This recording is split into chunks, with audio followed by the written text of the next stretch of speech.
Hello friends, तो आज मैं आपको मटन चाम मसाला बनाने का एकदम अलग और नया तरीका बताने वाला हूँ। इस तरह से आप मटन चाम मसाला बनाएंगे, बहुत ही टेस्टी, सॉफ्ट और जूसी बनेगा। और सबसे पहले आप खुद ही देख लीजिए कितनी सॉफ्ट मटन चाम बन के यहाँ पे तैयार हुई है। तो चलिए रेसिपी शुरू करते हैं।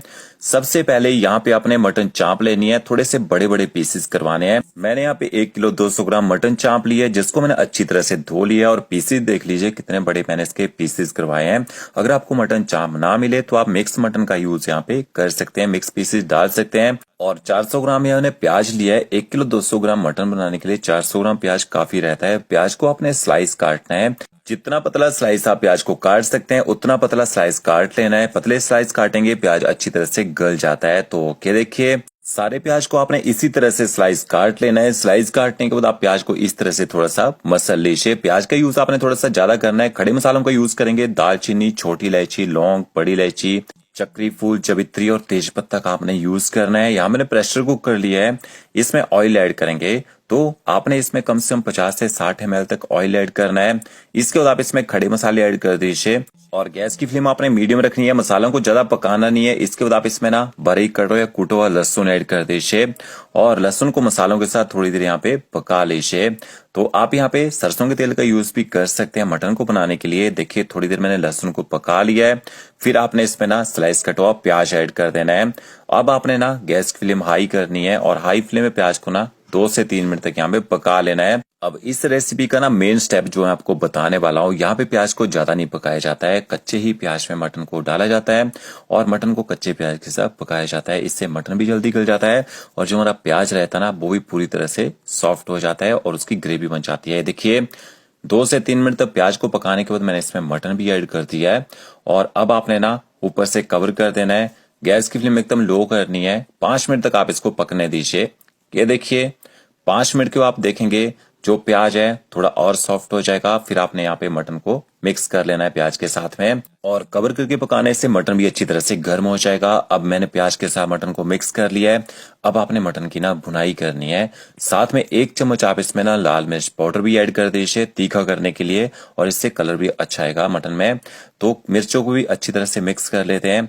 अब आपने ना भुनाई तब तक करनी है जब तक मटन का जो प्याज है थोड़ा सा गलना शुरू ना हो जाए। और गैस की फ्लेम आपने ना मीडियम रखनी है। ज्यादा तेज गैस में आपने मटन को नहीं पकाना है। तेज गैस में पकाएंगे इसके अंदर जितना भी मॉइस्चर है ना वो खत्म हो जाएगा।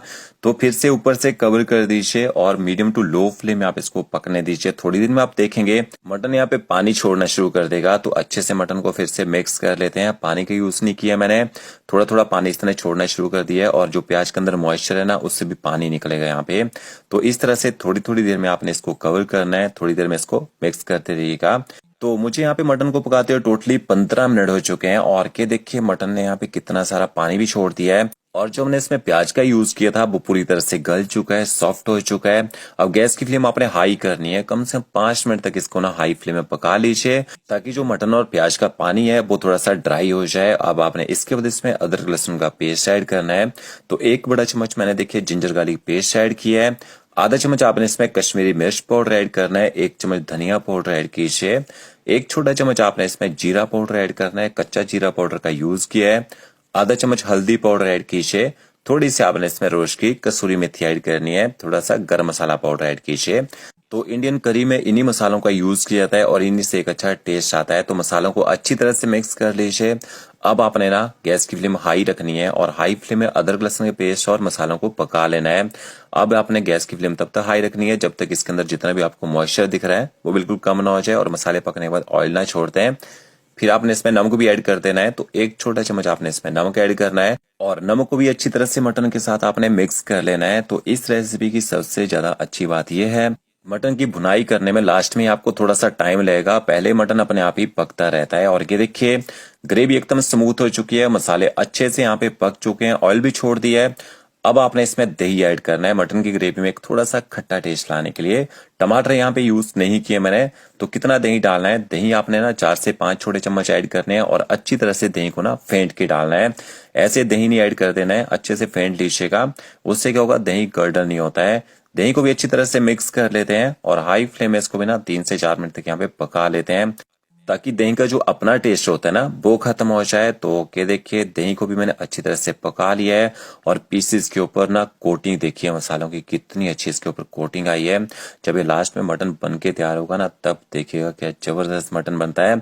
अब मटन को पकने में थोड़ा सा टाइम लगेगा तो इसमें आपने पानी ऐड करना है। तो 2 कप आप इसमें ना गर्म पानी ऐड कर दीजिएगा। ठंडा पानी डालना है। ठंडा पानी डालने से एक तो ग्रेवी का टेस्ट खराब हो जाता है और दूसरा जो मटन है ना फिर से ज्यादा हार्ड हो जाता है, उसको पकने में ज्यादा टाइम लगता है। पानी को अच्छी तरह से मैंने मिक्स कर लिया है। ऊपर से कवर कर देते हैं एक बिस्ल हाई फ्लेम में और उसके बाद आपने मटन को बिल्कुल लो फ्लेम में पकाना है। इससे आपका मटन जलेगा भी नहीं, अच्छी तरह से गल भी जाएगा। तो 15 मिनट तक लो फ्लेम में पकने दीजिए। टोटल आपने इसमें 3 से 4 बिस्ल लगवानी है, ठीक है। यहाँ पे देखिए 15 मिनट हो चुके हैं मटन को पकाते हुए। स्टीम नहीं निकालनी है, अपने आप स्टीम खत्म होगी। उसके बाद ढक्कन खोलिए और यहाँ पे देखिए आपकी जो मटन चाम मसाला ना एकदम जबरदस्त तरीके से बन के तैयार हो चुकी होगी और हड्डी भी इसने छोड़ दी है। अच्छी तरह से मटन चाप को मसालों के साथ मिक्स कर लेते हैं। अगर आप इसमें ग्रेवी बढ़ाना चाहते हैं तो थोड़ा सा पानी डाल सकते हैं, बट इसको ना इस तरह से ड्राई खाने में ही मजा आता है। लास्ट में आपने इसमें ना थोड़ी सी धनिया की डंठल बुझा के रखनी है ना, इनको बारीक काट लेना है और ऊपर से धनिया की डंठल को डाल देना है। गर्मा गर्म सर्व कर दीजिए। वीडियो अच्छा लगा होगा लाइक शेयर कमेंट जरूर कीजिएगा। Okay friends, thank you.